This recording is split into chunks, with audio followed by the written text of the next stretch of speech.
Namo tassa bhagavato arahato samma sambuddhassa.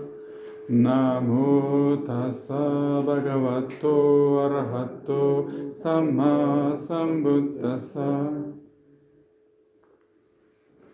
Donc, comme je le disais à l'instant, nous allons commencer par la méditation guidée, ensuite une petite méditation marchée, et puis après on échangera.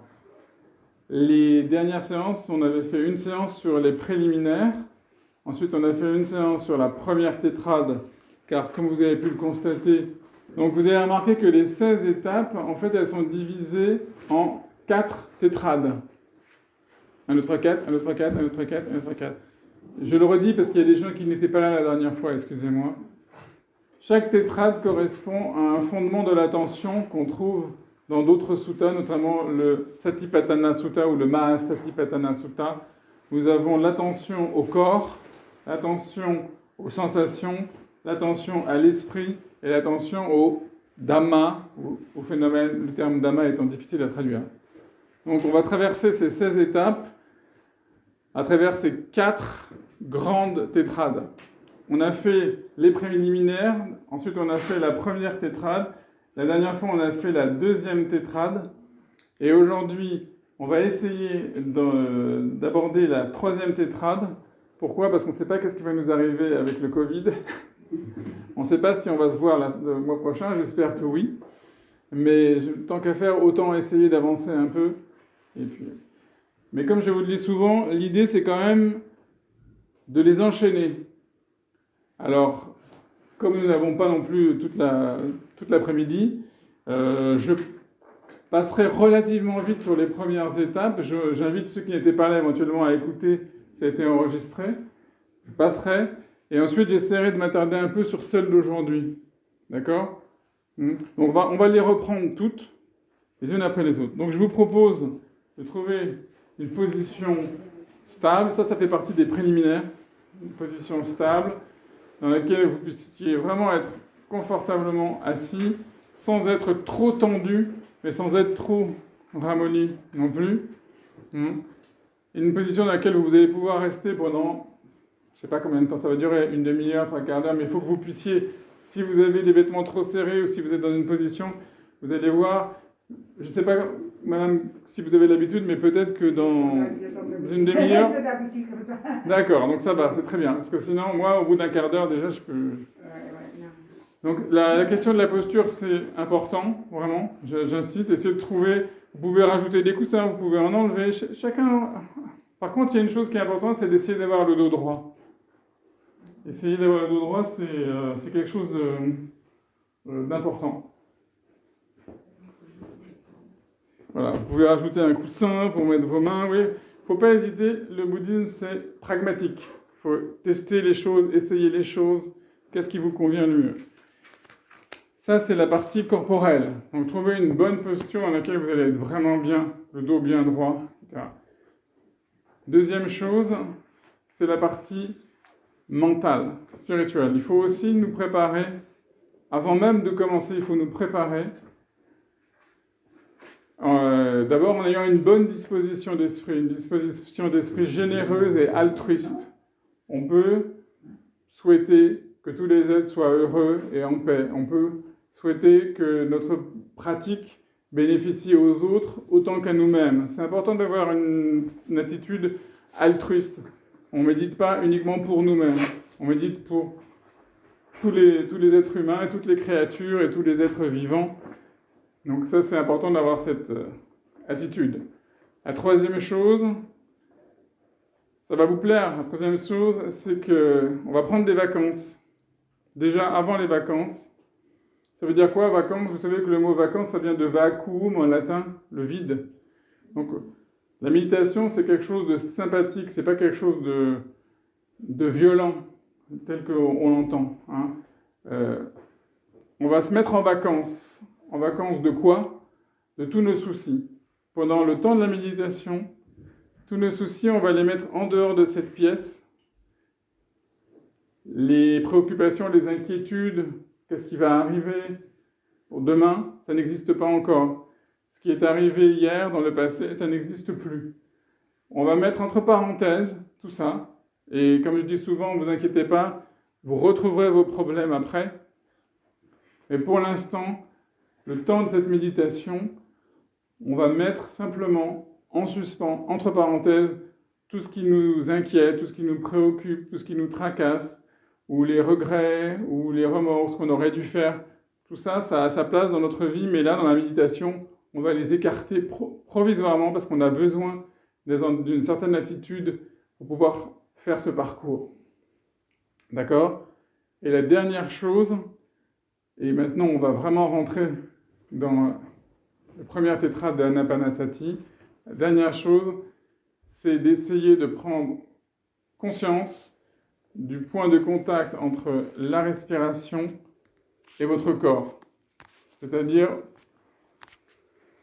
vous sentez au niveau de vos narines, vous devez prendre conscience de l'air qui rentre, de l'air qui sort au niveau de vos narines. Des fois avec le masque, c'est pas très pratique, mais... Et en même temps, vous voyez que vous avez votre abdomen qui se lève et qui se baisse à chaque fois que vous respirez. Ok, on va partir sur cette base. On va rentrer dans la première tétrade. Alors, on va commencer par une inspiration profonde. Ça sera la seule fois. On va prendre une bonne inspiration et ensuite on va laisser la respiration suivre son cours tout naturellement.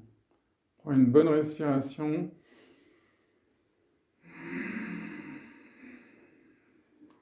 Et maintenant, on laisse la respiration. On inspire par le nez, on expire par le nez. Première étape, j'inspire longuement. Je sais que j'inspire longuement. J'expire longuement. Je sais que j'expire longuement. Observez votre respiration. Il y a un début, il y a un milieu, il y a une fin. Et il y a un moment, un intervalle à la fin de l'inspiration et juste avant l'expiration, comme un moment de suspens entre deux marées. De même, il y a un début à l'expiration, un milieu, une fin. Et il y a ce moment, quatrième moment de suspens avant la prochaine inspiration. Essayez d'observer cela. S'il y a des pensées, laissez-les tranquilles, laissez-les passer, ne vous inquiétez pas. Pour l'instant, on s'occupe uniquement de la respiration. On observe attentivement, comme si nous étions des scientifiques dans un laboratoire, avec un esprit désintéressé, objectivement, on observe ce qui se passe. Tout le processus de la respiration. Ne laissez pas passer un seul épisode. Suivez tout le mouvement. Et plus on est attentif, plus on observe cette respiration qui est longue au début, et puis l'esprit se concentre, et puis l'attention s'affine. Et maintenant, notre respiration, elle est plus brève. Normalement, elle doit être plus brève au bout d'un certain temps. Vous verrez ça chez vous, vous prendrez le temps, vous verrez. Au bout d'un moment, on inspire plus brièvement. Et on a conscience de cela.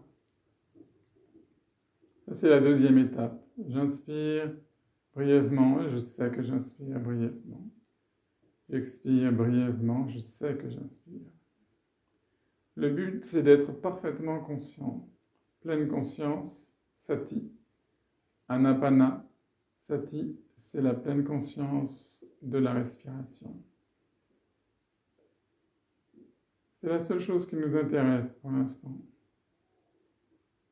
Et ainsi, on va pouvoir rentrer dans la troisième étape de la première tétrade. J'inspire en faisant l'expérience de tout le corps. J'expire en faisant l'expérience de tout le corps.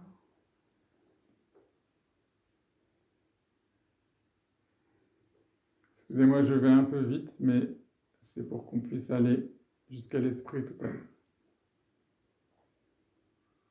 Alors cette étape, elle est très importante. On peut calmer les pensées en étant attentif à son corps. On va observer tout son corps. Alors imaginez que l'air qui rentre par vos narines, c'est comme une lumière qui éclaire votre corps de l'intérieur. C'est l'énergie de la pleine conscience qui se diffuse dans tout votre corps, parce que l'oxygène se diffuse dans tout votre corps, parce que la respiration, elle engage tout notre corps en fait. Sentez bien la respiration qui rentre, qui sort. Et on va passer en revue tout le corps. On va commencer par la tête, si vous voulez bien, comme un scanner. On inspire et on fait l'expérience du corps. On expire, on fait l'expérience du corps. La tête, par exemple, est-ce que vous sentez votre cerveau? Est-ce que vous sentez votre nerf optique, votre lobe frontal? Est-ce que vous sentez l'air sur vos joues? Normalement, vous sentez l'air qui passe par vos narines. Vous sentez votre langue qui est sur votre palais ou sur vos dents. Vous sentez votre gorge. Vous voyez tout grâce à l'énergie de la pleine conscience. Vous voyez votre nuque, vous observez votre nuque. Vous en profitez pour vérifier si vous êtes dans une bonne posture. Et on descend. On observe la colonne vertébrale qui est bien droite, les épaules qui sont relaxées, les bras le long du corps, la main droite sur la main gauche. Vous sentez vos poumons qui s'écartent, qui se referment. Vous sentez l'air qui rentre, qui sort. Si vous êtes très attentif, vous pouvez peut-être entendre votre cœur battre. Ça demande d'être très très attentif. Peut-être que vous pouvez sentir votre estomac, votre foie, vos intestins. Vous sentez votre derrière qui s'enfonce dans le coussin. Vous sentez le poids du corps, votre propre poids, aux cuisses, aux genoux, sur le sol, vos jambes qui sont repliées, vos mollets, vos chevilles, vos pieds, jusqu'aux orteils. Tout ça en inspirant profondément, en expirant, vous voyez tout clairement. Vous avez une pleine conscience de tout votre corps. Et si vous êtes attentif à votre corps, déjà, normalement, les pensées devraient commencer un peu à se calmer. Et on va rentrer dans la 4e étape. On va calmer toutes ces activités corporelles. Toujours avec le souffle, j'inspire en calmant les activités corporelles. J'expire en calmant les activités corporelles. Vous lâchez prise, vous vous détendez parfaitement. Vous êtes parfaitement calme, parfaitement relaxé. S'il y a un point de tension, petite douleur quelque part, vous la notez simplement sur l'inspiration et vous lâchez prise sur l'expiration. Vous laissez passer. Surtout ne résistez pas. Ne vous battez pas contre vous-même. Soyez votre meilleur ami. Vous avez le droit d'être votre meilleur ami. Vous avez le droit d'être très bien maintenant. Vous êtes en vacances pendant quelques instants. Vous avez calmé votre activité corporelle et vous vous sentez particulièrement relaxé, particulièrement détendu. Et ainsi, nous avons terminé la première tétrade, contemplation du corps. Et dans cet état de relaxation, de détente parfaite, nous allons aborder la deuxième tétrade. Chaque étape conditionne la suivante. Parce que nous sommes parfaitement détendus, parfaitement calmes, grâce à l'inspiration et à l'expiration. Alors vous allez laisser advenir la joie. Vous allez vous autoriser à cette joie qui existe en vous, mais que nous recouvrons tous les jours à cause de nos soucis, de nos préoccupations, de nos inquiétudes, ce qui va se passer demain, qu'est-ce qui s'est passé hier, tout ça, on le met de côté et on laisse cette joie. C'est la joie de l'instant présent. C'est la joie de l'enfance.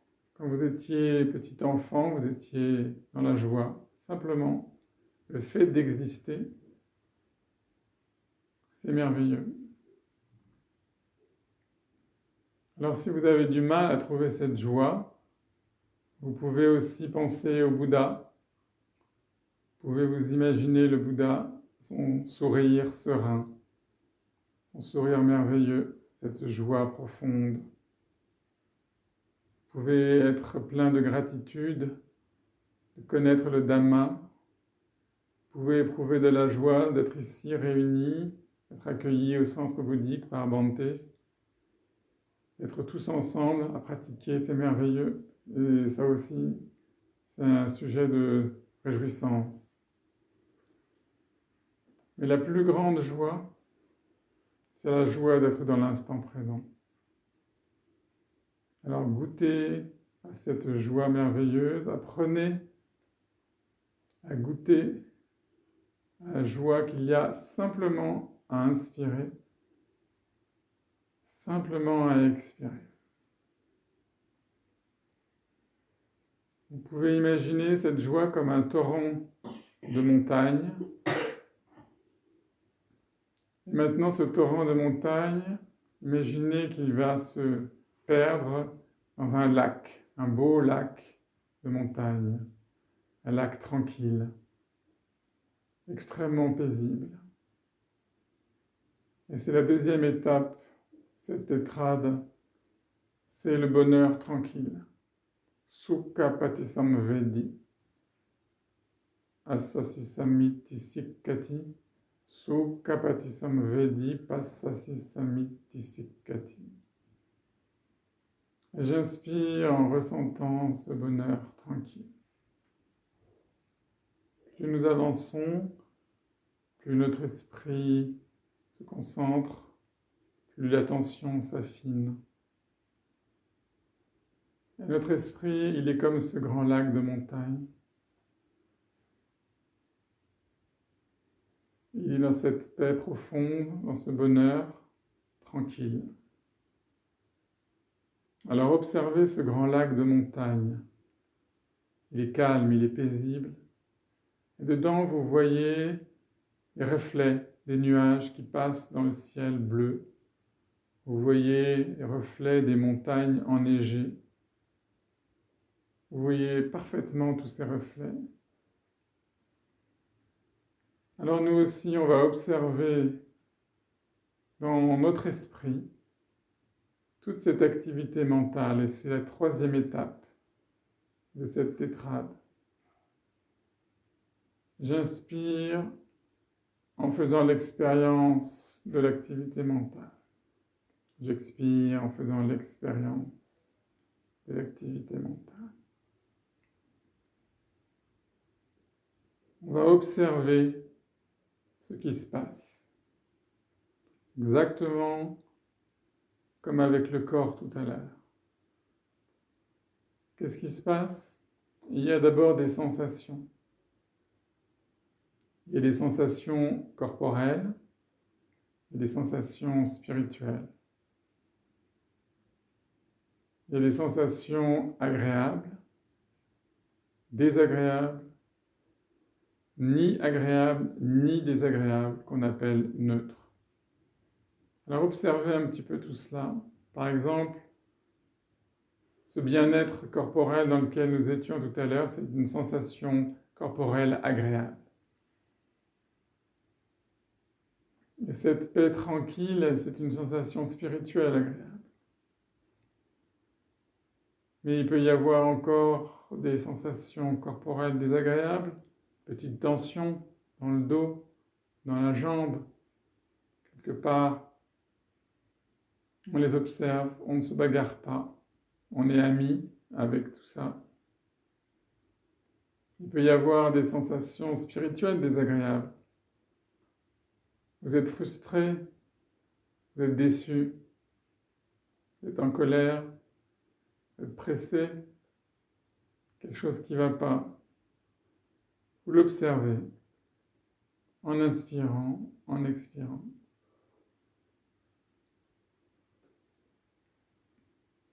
Qu'est-ce qu'il y a encore? Il y a des perceptions. Il y a des perceptions corporelles. Vous pouvez entendre le son dans la rue. Aujourd'hui, c'est très calme, on n'entend rien. Vous pouvez entendre un son et vous allez percevoir que c'est le bruit d'une voiture. C'est ça une perception.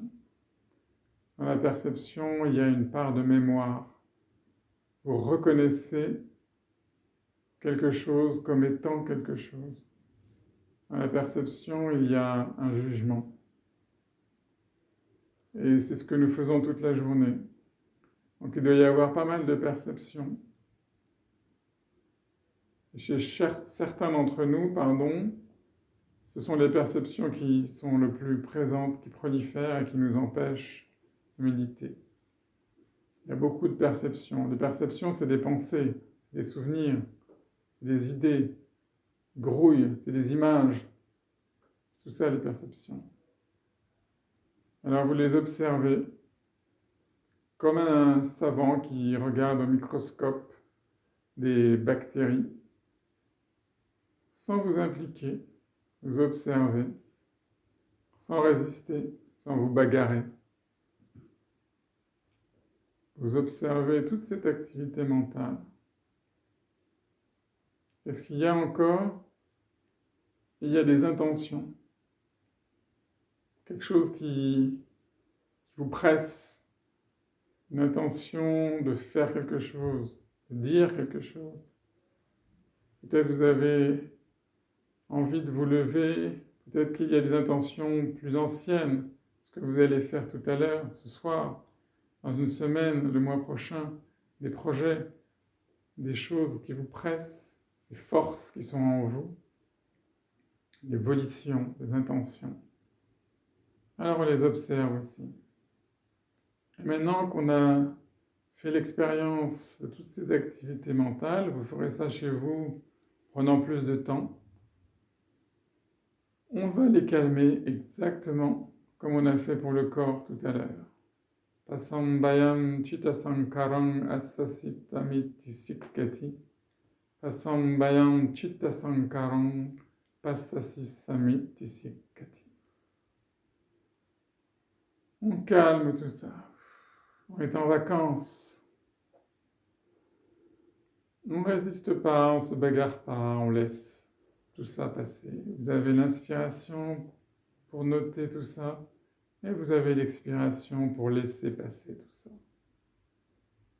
Ne vous accrochez pas. Laissez passer tout ça. Considérez que ces phénomènes apparaissent, subsistent un moment et ils disparaissent. Vous n'êtes pas toute cette activité mentale. Prenez vos distances, observez tout cela.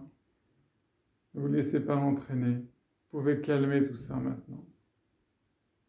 Et ainsi, nous avons fini la deuxième tétrade, contemplation des sensations.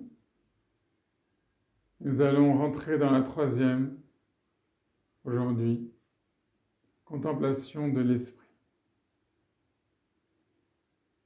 Chittapati Samvedi.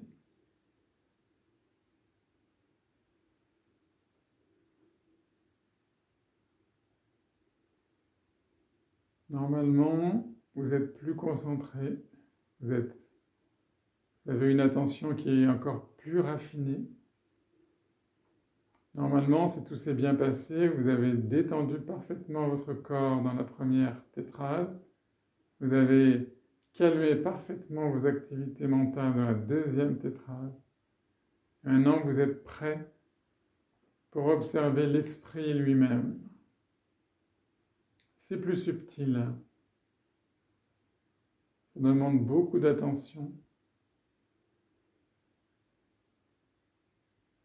J'inspire, je sais que j'inspire. J'expire, je sais que j'expire.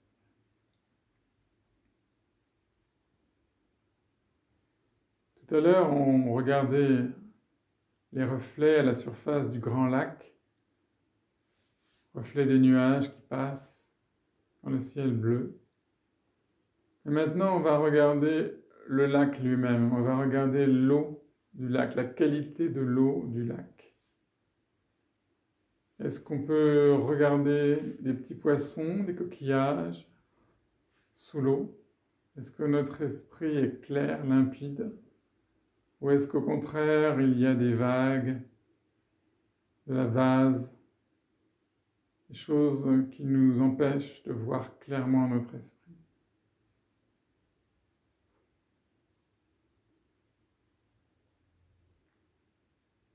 Ce qui nous intéresse, ce n'est plus les sensations, les perceptions et l'évolution, c'est l'esprit lui-même.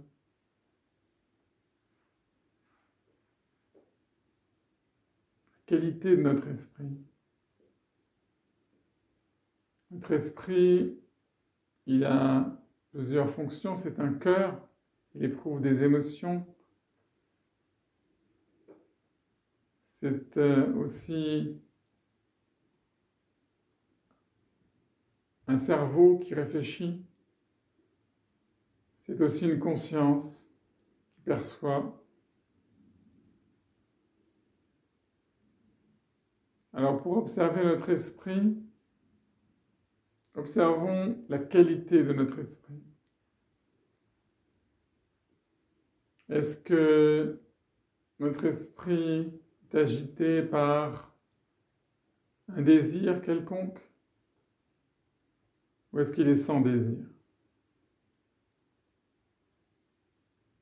Est-ce que notre esprit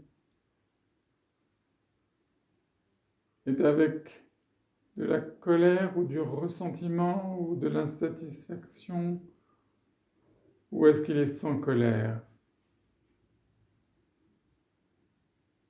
Est-ce que votre esprit est confus dans le doute? Ou est-ce qu'il n'est pas confus, sans aucun doute? Et vous inspirez profondément et vous expirez profondément. Et vous observez cet esprit qui devient de plus en plus lumineux. Et cette observation attentive, elle nous ramène encore à une forme de joie plus profonde. C'est la deuxième étape de cette tétrade. J'inspire en réjouissant l'esprit. J'expire en réjouissant l'esprit. Ce n'est plus le torrent de montagne, ce n'est plus le grand lac tranquille. C'est encore plus profond, une sorte de félicité. Félicité d'être ici et maintenant, avec un esprit clair, un esprit lumineux.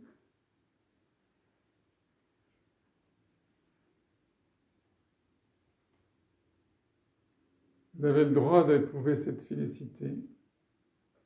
Elle est gratuite. Et cette félicité,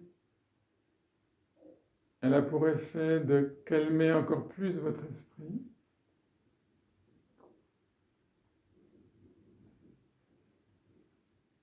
Cette félicité, c'est comme une source d'eau chaude qui vient des profondeurs de la terre et qui vient se perdre dans le grand lac tranquille. C'est une félicité profonde, car votre corps est détendu, serein, votre esprit est détendu, il est serein, votre esprit est limpide, et il y a cette félicité merveilleuse. Et cette félicité, tout naturellement, elle vous permet d'être encore plus concentré.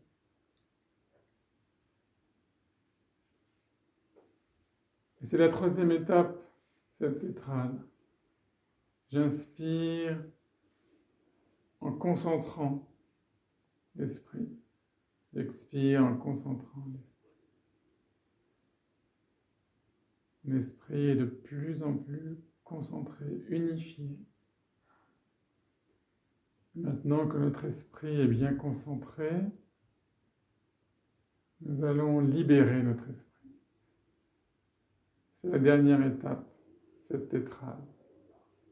J'inspire en libérant l'esprit. J'expire en libérant l'esprit.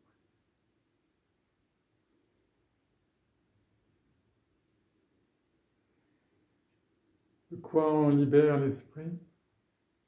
Tout ce qui nous encombre, tout ce qui nous pèse, tous nos soucis, nos désirs, nos regrets, on laisse tout tomber. On libère notre esprit de tout ça. Allégez-vous, appauvrissez-vous de toute cette souffrance. Laissez-la passer. Libérez complètement votre esprit. C'est merveilleux. Il y a beaucoup de paix, de félicité. Votre esprit est clair, concentré dans la félicité et vous libérez votre esprit complètement. Libérez vos inquiétudes, vos doutes, votre colère. Vous vous pardonnez à vous-même et vous pardonnez aussi aux autres. Vous êtes vraiment bien maintenant.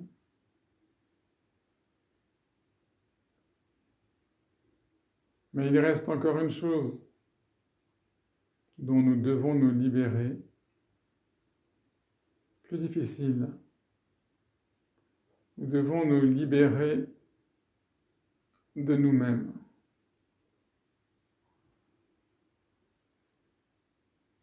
De celui qui médite, celui qui pense, celui qui s'approprie les pensées, le propriétaire. On va le laisser aussi passer.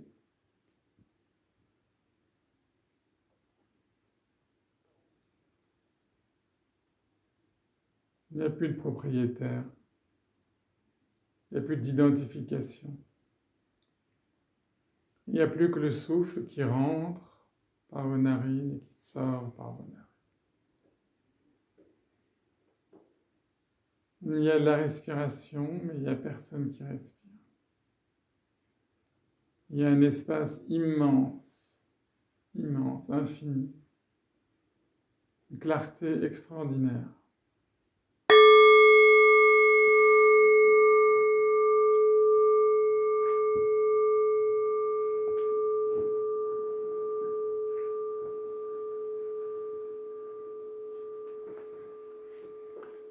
Vous voulez bien, on va faire une petite méditation marché, comme ça.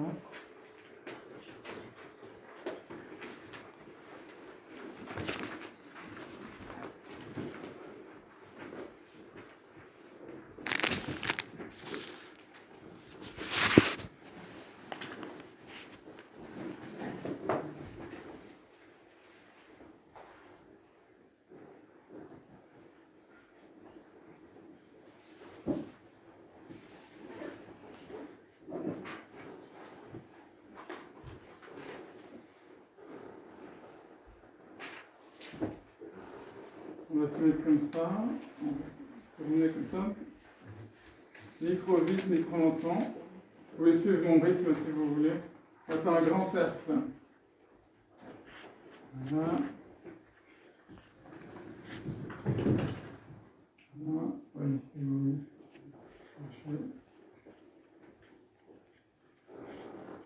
Voilà. On regarde d'où vient le vent et on va continuer à être conscient de notre corps, mais c'est simplement sur la marche.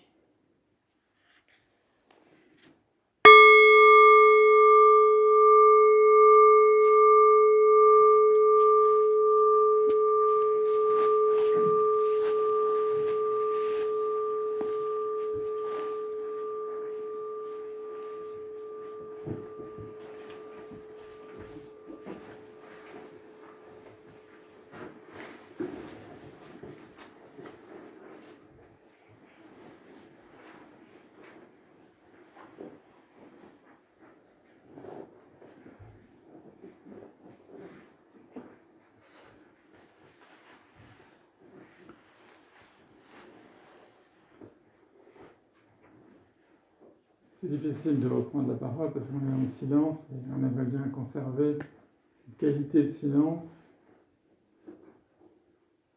Et comme on a décidé d'échanger un peu, donc je suis désolé de rompre ce silence. Alors simplement, ce que je vous propose, c'est qu'on échange, on essaie d'échanger vraiment sur ce qu'on a fait aujourd'hui, ce qu'on a vécu, ce que vous avez vécu, en essayant de ne pas trop partir dans toutes les directions, mais plutôt sur la pratique. Si vous pouvez témoigner de ce que vous avez ressenti, vous pouvez poser des questions, vous pouvez, voilà. En tout cas, c'est à vous de parler, à vous Cognac G. Oui, je vous en prie. J'ai une question sur l'angoisse.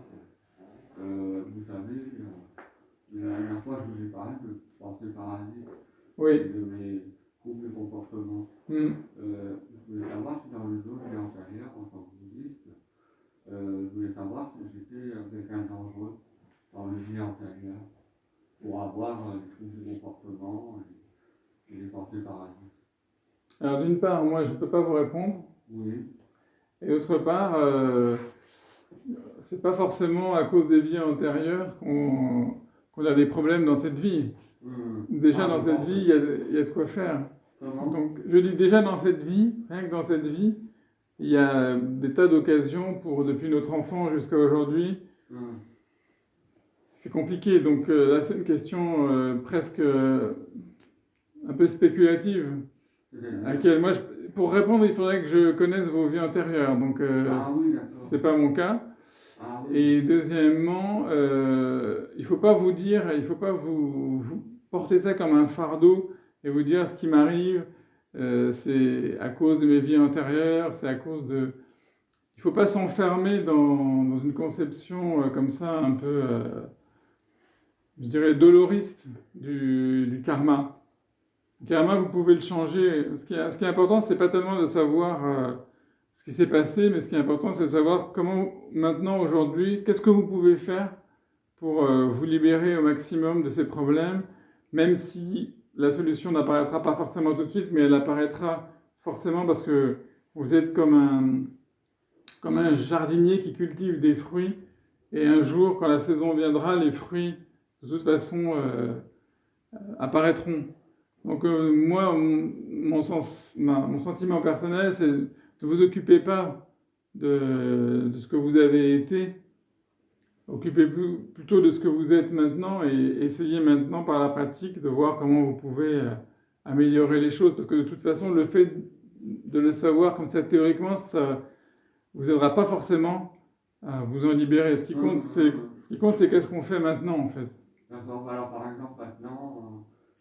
j'aurais aimé approfondir le fait de la concentration. Oui. Être plus concentré Tout à fait. sur le souffle. Oui, la pratique que je vous propose, là, je suis obligé d'aller un petit peu vite, hein, mais l'idée c'est que toute cette année, là, il ne nous manque plus encore une tétrade, la dernière, hein, qui est un peu plus difficile. Mais l'idée, c'est que vous pratiquiez chez vous progressivement, et que progressivement, vous arriviez à quand même commencer à goûter un peu qu'est-ce que c'est que le fait de faire l'expérience du corps, de détendre le corps, comment on peut faire pour prendre conscience de justement toutes ces activités mentales, ces pensées, ces perceptions, ces images, comment on peut les observer sans réagir et comment on peut les calmer aussi. Parce qu'au fond, ouais, mais ne pas vous bagarrer contre les images, les pensées, mais au contraire les observer avec suffisamment de recul et vous allez voir que si vous les observez avec du recul, progressivement elles vont s'apaiser en fait. Je me demande même s'il ne faut pas les observer avec bienveillance. Oui, absolument, et avec bienveillance, tout à fait, vous avez absolument raison. C'est ce que je voulais dire en utilisant l'expérience, être ami avec soi-même. L'expérience de Godwin Samararatne, on a étudié l'année dernière. Il faut être bienveillant, il faut être son meilleur ami. Il ne faut pas rentrer dans un combat, parce que... D'une part, et puis surtout parce que c'est pragmatique, si vous résistez, vous donnez de la force à ceux contre quoi vous résistez. C'est une loi, je dirais, générale à la fois, c'est une loi physique et c'est une loi spirituelle aussi. Je comprends, monsieur, d'accord. Okay. C'est valable pour le corps aussi, parce que moi, c'est la catastrophe. Au bout de 10 minutes, j'ai super mal aux jambes. Je devrais peut-être faire comme une petite camarade qui est là, la mettre sur les coussins. C'est normal que vous ayez mal aux jambes si vous n'avez pas l'habitude. Ah oui, ça, c'est pas l'habitude. C'est tout à fait normal. C'est tout à fait normal. Vous avez deux solutions. Soit vous trouvez une posture qui vous convient. Bon, monsieur, lui, il a décidé d'être assis. Madame, elle est à cheval sur son zafou. Chacun essaie de trouver la posture qui lui convient. Moi, je pense que la meilleure, c'est quand même celle du Bouddha. Mais celle-là, effectivement, ça peut nécessiter... Mais ça... Beaucoup de pratique. Oui, mais ça peut aller assez vite. Hein. Moi, les premières fois que j'ai médité comme ça, j'avais mal aussi. Et après, au bout d'un moment, le corps s'habitue. Oui, mais c'est aussi parce que... Oui, mais c'est parce que votre zafou n'est peut-être pas assez élevé. Il faut Non, au contraire, il faut l'élever encore. D'accord. Ouais. Bon, ben si vous mettez celui-là, là, par exemple, en plus, là, essayez de mettre celui-là en plus. Essayez-vous. Donc déjà, là, vous avez... Ça va mieux, oui. Ça va mieux, vous avez moins de tension. Oui. Vous êtes moins écrasé comme ça. C'est le jour et la nuit. Voilà. Là, j'avais la jambe complètement engourdie. Exactement.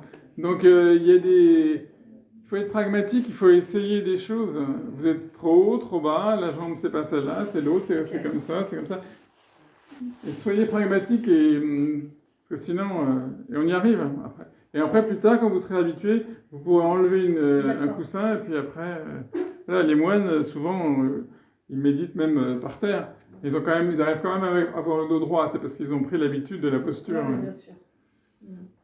Mais c'est une bonne question. Moi, j'aime bien les questions pratiques, parce que la méditation, ça commence par des choses pratiques.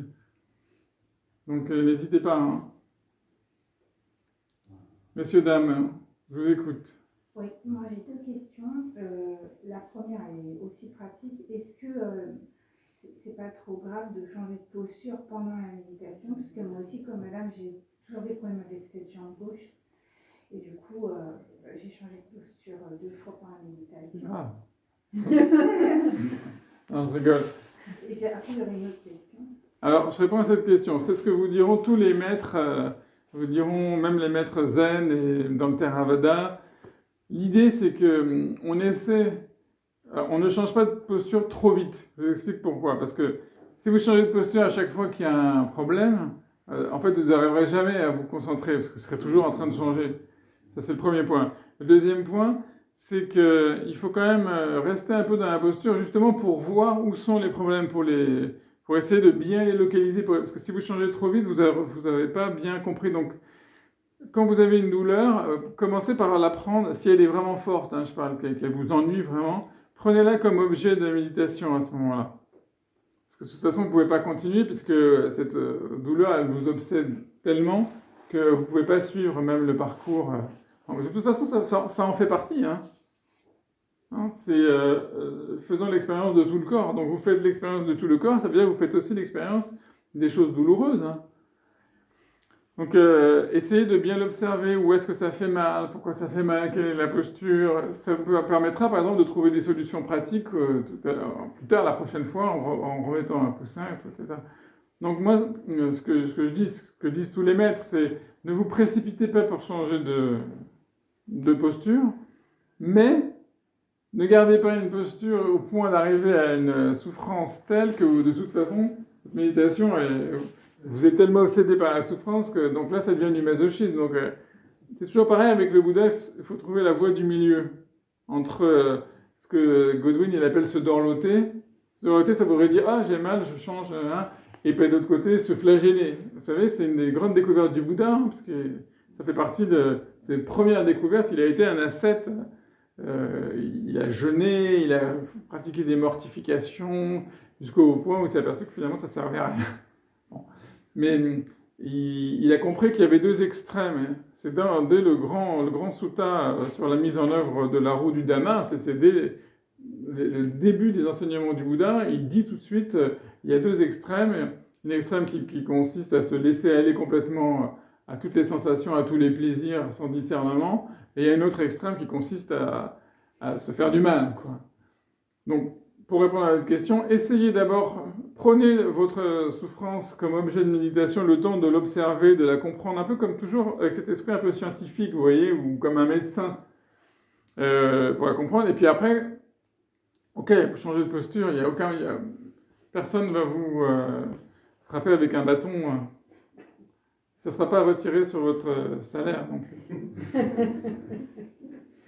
Donc, il n'y a aucun problème. Surtout que vous pouvez faire ça discrètement sans que personne... Du moment que vous ne dérangez pas, parce qu'il y a cet aspect aussi, si on change de truc et qu'on dérange les gens, c'est embêtant. Mais si vous êtes très, très discrètement, vous changez, que ça ne dérange personne... Bah, c'est juste qu'en fait, ça coupe ma méditation. Ah bah c'est obligé. Ma concentration, elle est... C'est obligé. Mais si vous le faites à temps, au bon moment, vous changez de posture et vous essayez de rester concentré tout en changeant de posture. C'est ça qui est difficile. Mais c'est possible, hein, puisque il y a certains maîtres qui préconisent, par exemple, ce qu'on a fait, on a fait une méditation assise et après on a fait une méditation marché. Bon, ben, il y a une technique qui consiste à essayer de passer de l'un à l'autre en restant dans le même état. Le but, c'est ça. Le but, en fait, ça serait de rester toujours dans l'état de méditation, qu'on soit assis, qu'on marche, qu'on se couche, qu'on soit debout. C'est le but de la pratique. Donc vous pouvez avoir cette pratique, ok, j'ai une douleur, il y a une douleur. Mais déjà, ce que j'appelle le propriétaire, j'ai une douleur dans ma jambe. En fait, il y a une douleur qui se manifeste, je l'observe, elle est vraiment insupportable, je vais donc changer de position, mais essayez de changer de position sans perdre la qualité d'attention, vous voyez. Si vous faites ça, c'est génial, en fait.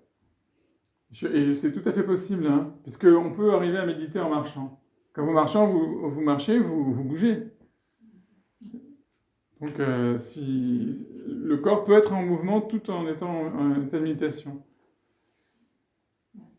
Ah, vous aviez une deuxième question? La deuxième question, c'est quand on doit observer l'esprit. Et du coup, cette question, je me la suis déjà posée. Hein. Mais alors, qui observe l'esprit? Quoi observe l'esprit? Puisque... Tout à fait. Alors, ça, si vous voulez, c'est une question théorique. Comment vous dire? Il y a plein de choses dans la science moderne qu'on fait, mais on ne sait pas comment c'est possible qu'on la fasse. Vous voyez? Je ne sais pas si vous me suivez. Il y a énormément de choses qu'on ignore, mais on fait des expériences et ça marche. Il faut un peu que vous ayez le même état d'esprit, parce que si vous commencez à vous poser une question d'ordre spéculatif, métaphysique, parce que en fait, j'observe les pensées, mais qui c'est qui les observe? En fait, là, vous êtes dans une réflexion philosophique à ce moment-là. Vous perdez, au lieu d'observer vos pensées, vous vous perdez dans la réflexion, mais qui observe les pensées? Donc là, vous rentrez dans une interrogation philosophique ou métaphysique. Vous voyez? Et en fait, c'est pour ça qu'il y a des étapes, c'est pour ça que c'est vraiment bien fait le truc, c'est que Bouddha vous dit, chaque chose en son temps. On va se poser des questions peut-être, ou on les posera peut-être, qu'on n'aura même pas besoin de se les poser d'ailleurs. Et il y a beaucoup de suttas dans le canon Pali où les gens viennent voir le Bouddha et lui posent des questions. Qui étais-je avant? Qui suis-je maintenant? Que serais-je dans une vie? Ou des questions même vraiment métaphysiques. Hein. Quand le monde a commencé? Quand est-ce qu'il s'arrêtera? Est-ce qu'il y a un Dieu? Est-ce qu'il y a un soi? Bon. Et à chaque fois, le Bouddha écarte toutes ces questions pour ramener les gens vers la pratique. En fait, c'est très pragmatique. Vous voyez? Ça exclut pas que par ailleurs, après la méditation, vous puissiez discuter avec des personnes, lire des livres, et au contraire, ça fait partie de l'investigation, et l'investigation, elle est encouragée par le Bouddha. Mais pendant la méditation, est-ce que c'est utile de se poser la question? En fait, c'est ça qu'il faut dire, il faut être très pragmatique. Si je passe mon temps à réfléchir, mais qui c'est qui observe? Je risque de ne pas observer, alors que vous pouvez observer, sans avoir la réponse spéculative. C'est incroyable, mais c'est comme ça. Donc, faites l'expérience d'observer les pensées, sans vous poser la question de savoir qui c'est qui observe les pensées. En réalité, c'est pas très compliqué, hein, c'est très simple. Il y a des actes de conscience, il y a des processus physiques et mentaux, et il y a une conscience qui reflète tous ces processus physiques et mentaux, donc c'est pas si compliqué. Mais là, déjà, je suis en train de faire de la théorie, là, quand je commence à... Et ça existe, hein, ça s'appelle l'Abhidhamma, il y a des textes philosophiques très complexes qui expliquent tout ça. Mais le problème, c'est que pendant la méditation, vous commencez à partir dans ces raisonnements philosophiques. En fait, vous ne méditez plus à ce moment-là. C'est pour ça qu'il y a un temps pour chaque chose. Il y a un temps pour... c'est un peu comme quand je vous dis laissez vos problèmes à l'extérieur. Vos problèmes, ça peut être un problème sentimental, ça peut être un problème d'argent, mais ça peut être un problème métaphysique. Vous pouvez avoir un problème, de dire mais est-ce que j'ai un soi, est-ce que j'ai pas de soi? Ça peut être un vrai problème pour des gens qui ont comme ça une âme, j'ose dire, très religieuse ou très spéculative. Donc ça aussi, on le met de côté pour l'instant, mais on pourra le reprendre après. Et vous verrez que si vous approfondissez la pratique, vous serez surprise de découvrir que finalement les réponses, elles vont venir. Les réponses à vos questions vont venir en temps voulu. C'est ça un peu ce qui est merveilleux, et elles vont venir d'une manière très profonde et qui va être évidente. Un peu intuitivement, vous dire « Ah ouais, ok, je comprends ». Alors que si pendant la méditation, vous passez-vous toute notre méditation à gamberger, mais est-ce que j'ai un soi? Qu'est-ce que c'est? Alors là, vous êtes fait piéger, en fait. Puisque le but, c'est d'observer, de ne pas vous laisser accrocher.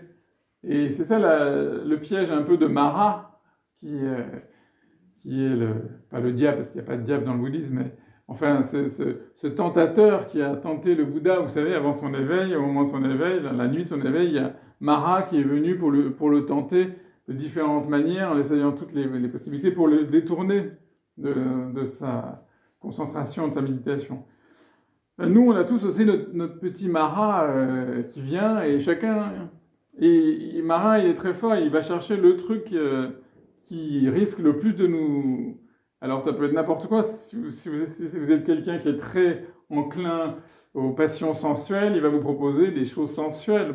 Si vous êtes quelqu'un qui est enclin à la colère, il va vous mettre des idées qui vont vous mettre en colère. Ah, il m'a dit ça, il m'a fait ça, etc. Et si vous avez une âme spéculative, alors Mara va vous dire, bon, discutons aujourd'hui de l'existence du soi ou du non-soi, etc. Et vous allez commencer à partir dans une grande discussion métaphysique, et vous vous êtes fait piéger. Donc c'est pour ça qu'il y a cette idée, j'observe, donc ça c'est la deuxième tétrade, contemplation des sensations.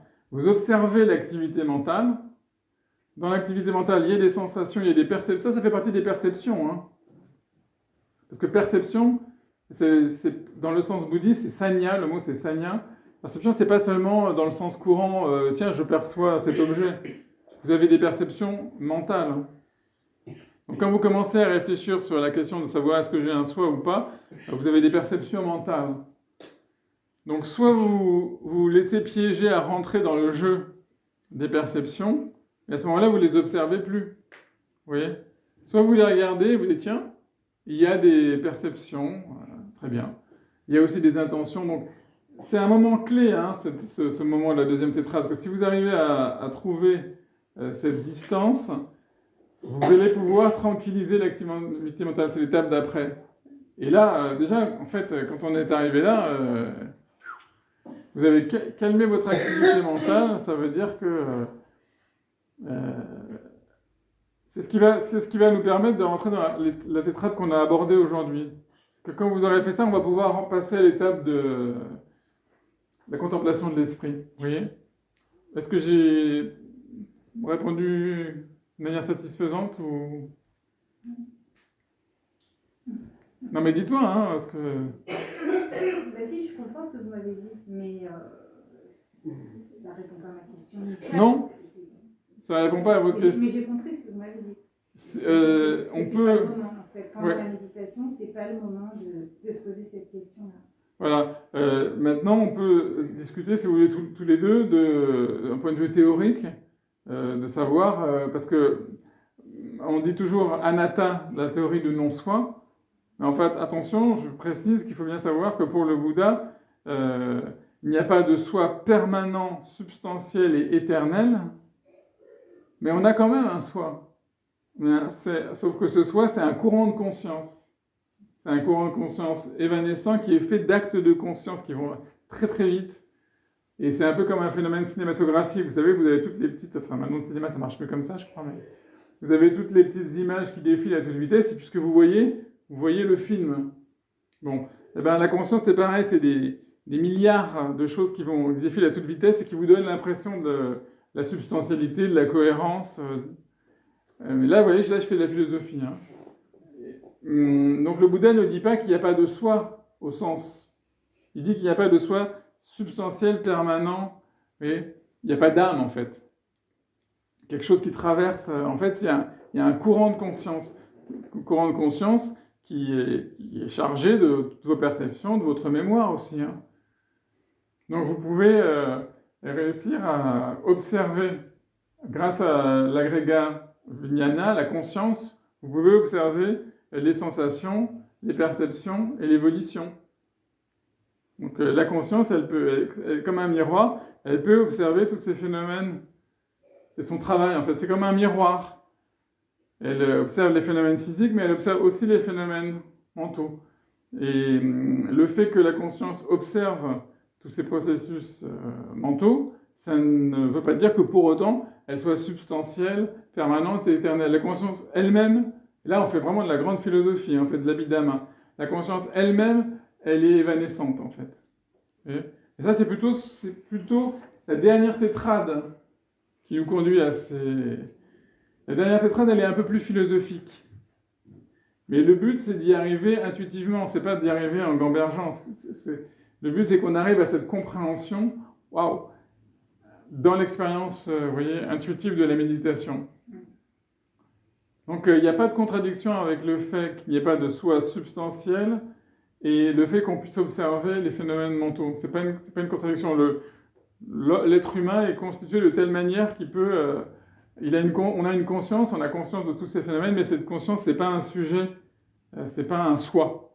Et c'est ce qui fait la différence entre le bouddhisme et toutes les autres spiritualités, toutes les autres philosophies, toutes les autres religions. C'est la grosse différence. Parce que même dans les écoles qui sont les plus proches de nous, par exemple, même dans l'hindouisme, dans le Vedanta, c'est très, très, très proche le Vedanta. Mais la grosse différence, c'est qu'à la fin, dans le Vedanta, il y a un soi quand même. On se raccroche à quelque chose. Alors que le Bouddha, lui, il nous invite à un chemin de libération totale.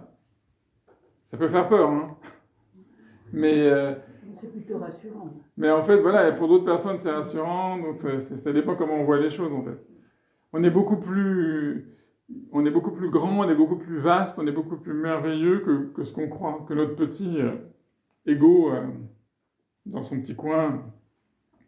En réalité, c'est ce à quoi nous amène, en fait, la dernière étape qu'on a vue aujourd'hui, libérer l'esprit. Dernière étape de la troisième tétrade, contemplation de l'esprit, c'est libérer l'esprit. Libérer l'esprit de toutes ces identifications, justement, etc. Mais on peut être conscient sans pour autant avoir un être substantiel.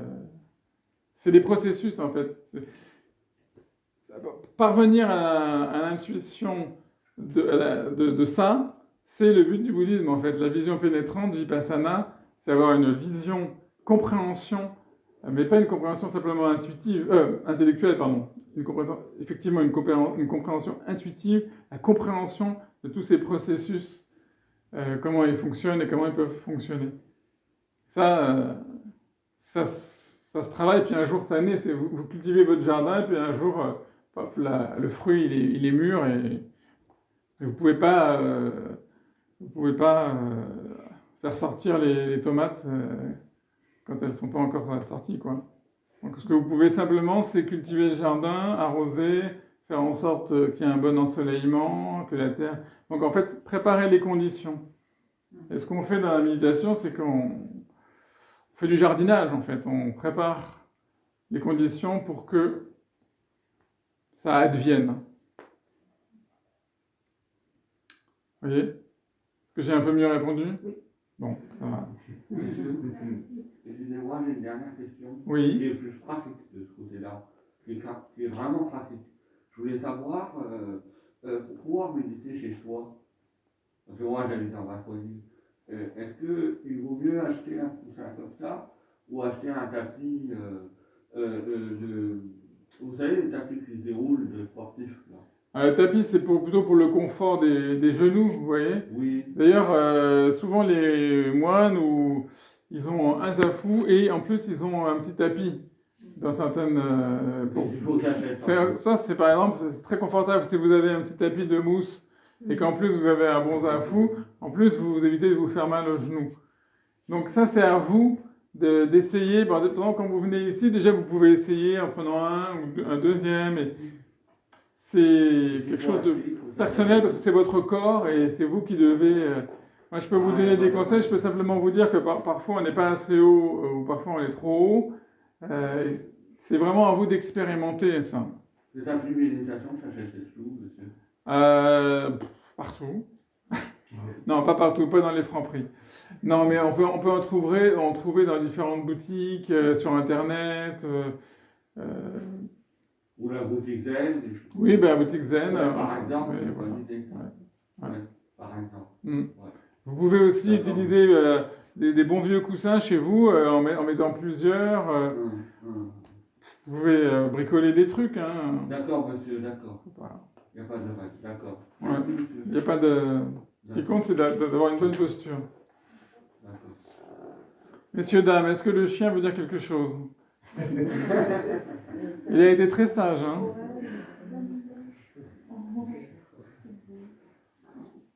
Est-ce que vous avez peut-être des questions ou vous pouvez simplement partager ce que vous avez vécu? Qu'est-ce que vous avez vécu dans cette expérience-là, cette méditation? Est-ce que vous avez réussi à faire l'expérience de l'esprit, à tranquilliser l'esprit? Est-ce que vous avez réussi à tranquilliser votre corps? Je sais pas, madame, par exemple. Moi? Oui. Je suis comme d'habitude déjà. Chez moi, il est assis comme ça aussi. Est-ce que vous avez réussi à éprouver de la joie?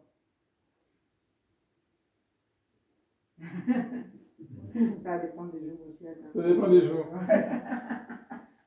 Parce qu'en fait, c'est une des choses les plus difficiles à comprendre, parce que on est là et le Bouddha nous dit faites l'expérience de la joie, mais nous on dit la joie en général, on a besoin de causes extérieures pour éprouver la joie. On éprouve de la joie parce que quelqu'un nous fait un cadeau ou parce que il se passe quelque chose, etc. Alors comment on peut faire pour éprouver la joie comme ça? Super intéressant. Parce qu'en fait, c'est important de faire cette recherche, en fait. C'est une des choses les plus importantes, parce que tant que vous n'avez pas trouvé la joie, la méditation peut paraître une corvée, en fait. Ouais, je m'assois, je reste pendant une demi-heure, j'ai mal aux jambes, j'ai mal au dos. Franchement, j'ai pas que ça à faire, j'ai d'autres trucs à faire, etc. Il faut que je fasse de la guitare.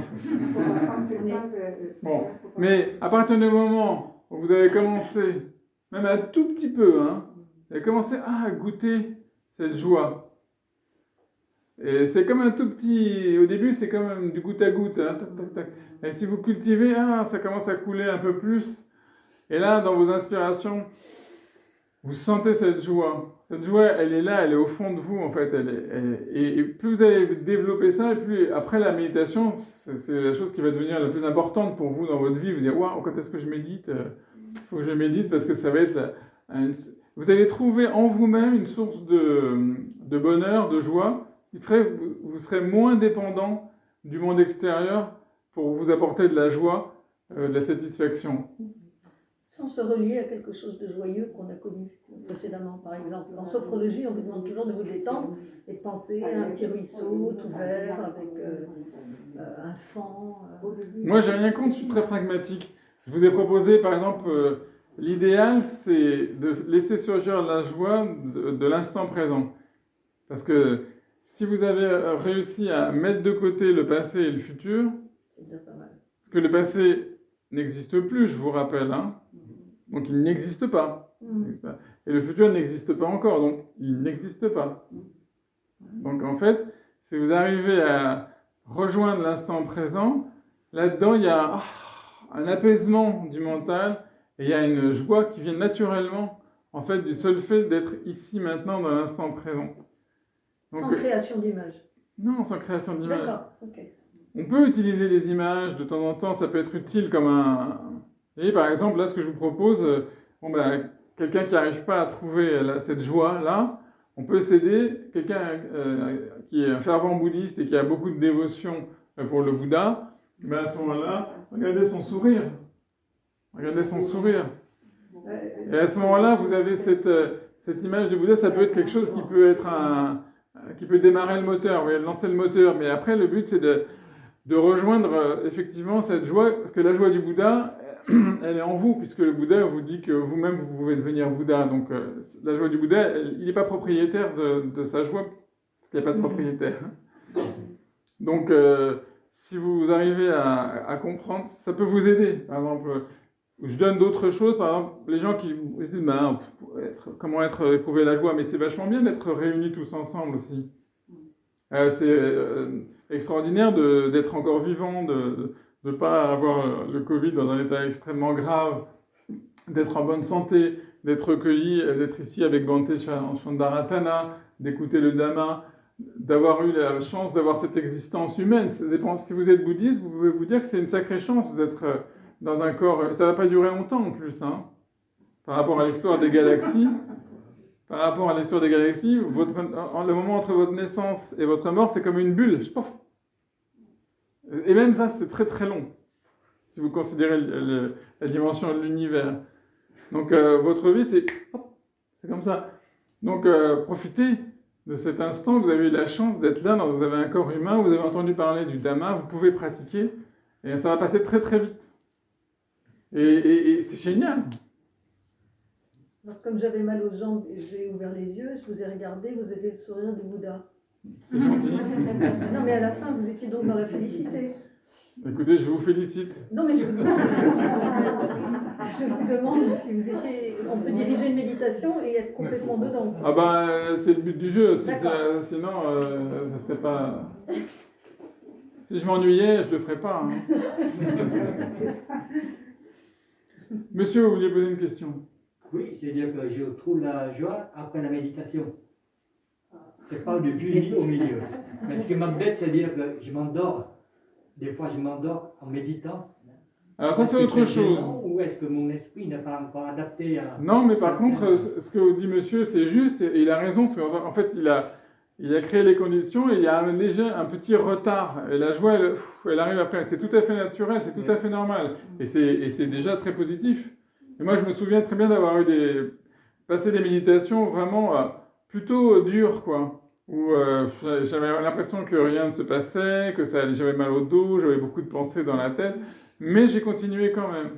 Et je me suis aperçu qu'après quelques minutes ou quelques heures, waouh, j'étais super bien. Donc en fait, ça veut dire que le travail, il a été fait, et les fruits, ce que je vous disais, c'est comme le jardinage, ça va porter des fruits, mais vous ne savez pas encore quand.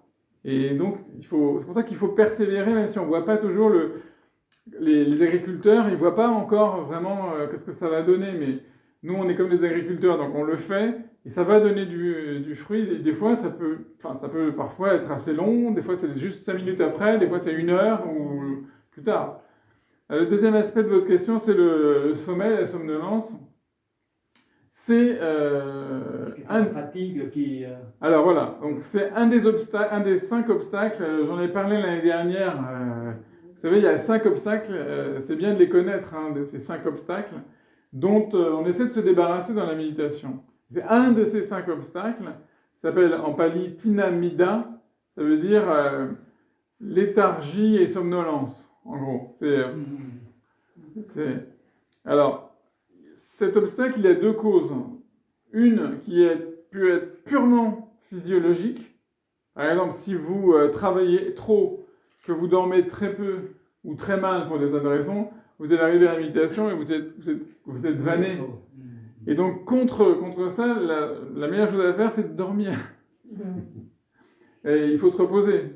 Vous voyez, je veux dire. Par contre, il y a une autre cause, et là, elle est beaucoup plus difficile. C'est quelque chose de psychologique. Ça ressemble un peu à la dépression. C'est que vous pouvez avoir super bien dormi, être en pleine forme, et tout, etc. Mais en fait, votre esprit, il sombre dans quelque chose. Et ça, c'est un problème psychologique, spirituel et psychologique. Bon, peu importe. Et donc, à ce moment-là, c'est intéressant de l'observer comme une des activités mentales. C'est de, tiens, je m'endors, je suis somnolent.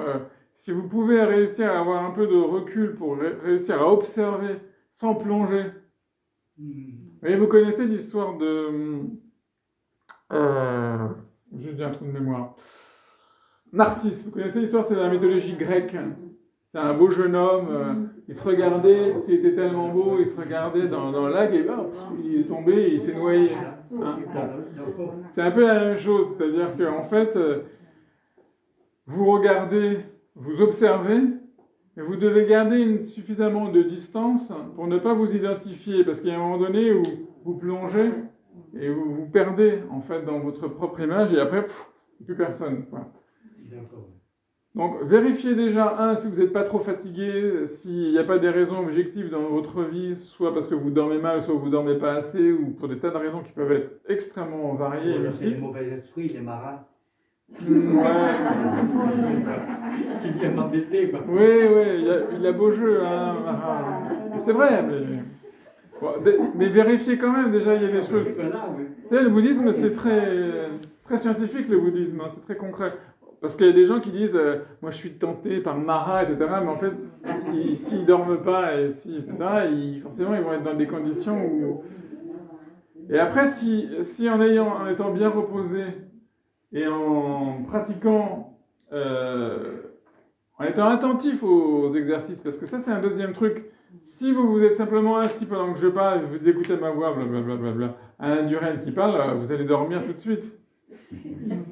Ce qui est intéressant, c'est... Mais par contre, si vous êtes actif dans votre pratique, vous dites, est-ce que j'inspire longuement? Est-ce que j'ai conscience d'inspirer longuement? Est-ce que j'ai conscience...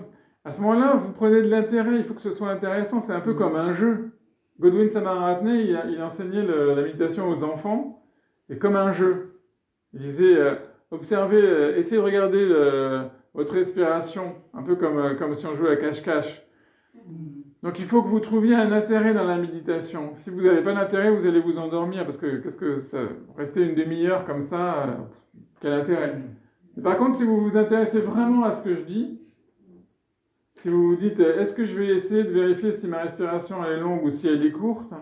Est-ce que je peux observer tous les mouvements de ma respiration? Est-ce que je peux faire l'expérience de tout mon corps, etc. Déjà, ça amène un intérêt, vous voyez, vous n'êtes pas... Parce que sinon, effectivement, je suis d'accord avec vous, c'est extrêmement monotone.